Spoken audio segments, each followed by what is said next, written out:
રોજ એક એક પ્રાણી સિંહના ભોજન માટે જાય અને સિંહ એને ખાઈ જાય. પછી એક દિવસ કોનો વારો આવ્યો? સસલાભાઈનો વારો આવ્યો. એ સસલાભાઈ ના મમ્મી પપ્પા હોય એ તો મૂંઝાઈ ગયા.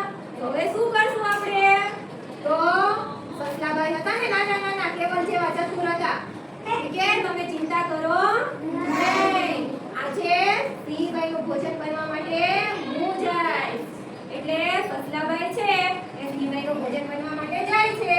એ પાસે જવામાં મોટું ને તો મોટું થઈ ગયું ને તો સિંહભાઈ તો ગુસ્સાથી ને લાલ પીળા થઈ ગયા. કેવા થઈ ગયા? આવ્યો ને આમ આવ્યો સસલું. તો સિંહ કે કેમ મોડું થઈ ગયું તારે? તો સસલાભાઈ કે મને માફ કરી દો. મને માફ કરી દો. હું આવતો તો ને તમને જંગલમાં તમારા જેવો બીજો મોટો સિંહ મળ્યો. એને એમ કીધું કે હું જંગલનો રાજા છું. ઈ રાજા નથી. આવું સાંભળીને સિંહભાઈ તો ગુસ્સે થઈ ગયા. આવું કોણે કીધું? સસલાએ. હા, ખૂબ ગુસ્સે થઈ ગયા. હવે સિંહભાઈ કે તું મને એની પાસે લઈ જા ચાલ.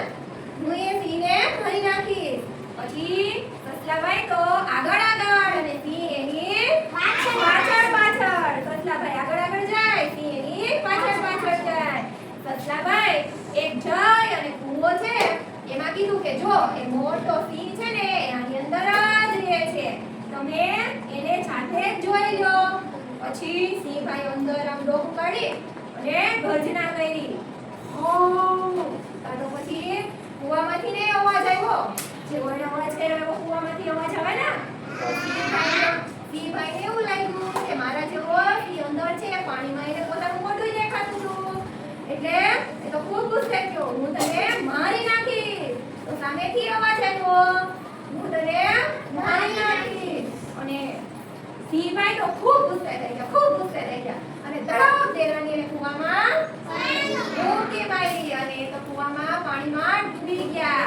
અને સસલાભાઈ તો રાજી થઈ ગયા. અને સસલાભાઈએ ઘરે આવી અને બધાને વાત કરી અને પછી તેણે બધાય પ્રાણીઓને બચાવી લીધા સિંહભાઈથી.